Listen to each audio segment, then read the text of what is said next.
Japanese shoppers have always eagerly shelled out for the latest gadgets, but that could be changing. A tumbling yen has seen the cost of some imports soaring and put new iPhones out of reach for some.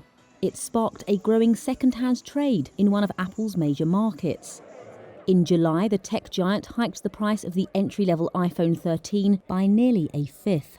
The basic iPhone 14 later debuted at 20% more than the iPhone 13 did, even as the US price stayed flat at $799. Office worker Sogaku Ho now finds he cannot justify spending the equivalent of $1,000 or more. I think new iPhones are too expensive. For a gadget that we will use for 2 to 3 years before changing, I think it's too expensive. The yen's fall to a 32-year low against the dollar squeezed consumers and accelerated a broader spending shift in the world's third largest economy. Industry watchers say Japan's shoppers have become more open to buying second-hand, thanks in part to the rise of online auction sites. Daisuke Inoue is chief of a second-hand store, Belong.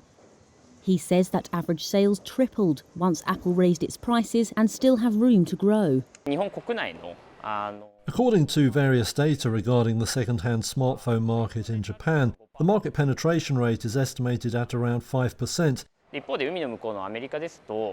In the United States, on the other hand, about 20% of people are using second-hand smartphones, according to the same data. So, based on a simple calculation, it is a very attractive market with room for growth by 4 to 5 times. Sales of used smartphones grew nearly 15% in Japan to a record 2.1 million in the last financial year, and are forecast to reach 3.4 million by 2026.